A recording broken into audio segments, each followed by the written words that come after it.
NFTs can be minted on different blockchains like Ethereum, Solana, ADA, Polygon, and others. But for the purpose of this video, I'll be talking about NFTs that are minted on the Solana blockchain. If you are just getting started into NFTs, the best way is to get whitelist spots for a particular project, mint and sell on secondary marketplace. But the problem with this is how to identify genuine projects that are led by founders with good intention, not founders that will scam you of your hard-earned money and hack your wallet. There are a lot of factors to consider before minting an NFT, and I'll be talking about all of them in this video.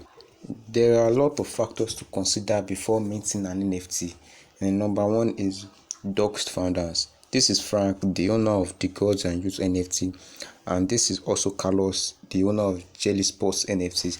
These two guys have their reputation at stake, and people interact with them on a daily basis on Twitter, and they know these guys. If either of these guys decide to make a new collection anytime soon, there's a very huge probability that the project won't be a rogue and you will not be scammed. Number two is Discord activity. From the announcements in the Discord server, you can see that there are a lot of reaction to these announcements. People are excited to mint this project. This project is hyped. From the number of reactions, you can see that if you mint this particular NFT, there's a huge probability that there will be sales in the secondary where you can flip for profit. Look at the announcement also in the Discord server. There are a lot of people reacting to this, and this is a very huge sign that the NFT might perform well on the secondary. Number three, the Twitter account. An NFT with 114k followers has a very huge probability of performing well on secondary. You can look at the reactions on their Twitter announcements. Also, they have thousands of likes and retweets and comments from what we can see here. So this is a sign that the NFT, when they mint, might perform very well. Also, you have to consider the white paper. White paper simply highlights the plans that a particular project have for their holders. For example, we have the white paper of the Go Human project. This NFT is a project dedicated to helping humans regain control of the NFT space. Their visions revolve around the overwhelming feeling that there's a massive oversaturation of animal-based projects, and they've had enough of it. Then they want to make human PFPs, from what I can see here. Then one of the utilities taking a stake to earn their utility token, which will be used for a lot of things, as they've said here. Then they also want to have their own whitelist marketplace where people will not have to grind for the whitelist spots, where you can just purchase the whitelist spots for their token, which you stake and then you earn the token. So this is one of the benefits of looking at the white paper of any NFT project, so you can have an idea about what the project stands for and what their plans are.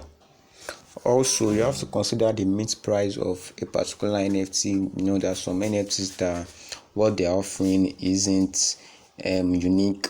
It is what's already available in the marketplace, and they will be charging a huge amount for the mint. So this type of NFTs don't really perform well unless they reduce the mint price. So mint price is a very huge factor you have to consider when you want to mint an NFT. Then after mint, you can proceed to either sell on marketplace or hold them. There are different marketplaces where you can sell your NFTs on Solana blockchain, either Coral Cube, Magic Eden, Hyperspace, Souffle, and other marketplaces. But for the purpose of this video, I'll be talking about how you can sell your NFTs on Coral Cube, Magic Eden, and Hyperspace alone. So if you are still watching this video, do well to subscribe, like, and tap on the notification icon.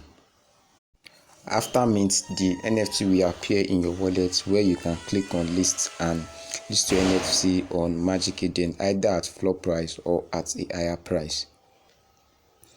You can also list your NFT on Hyperspace where you go to hyperspace websites, hyperspace.xyz, and you connect your wallet, and then you list your NFT for sale. Also, you can list your NFT on coralcube.io. You go to coralcube.io, click on the three dots at the right hand side, you connect your wallet and click on sell. Then you can list your NFT for the default price or at a higher price depending on the market at that particular time. Before you mint any NFT, always make sure that the NFT is already available at the secondary marketplace where you can sell, in order not to be left with worthless NFTs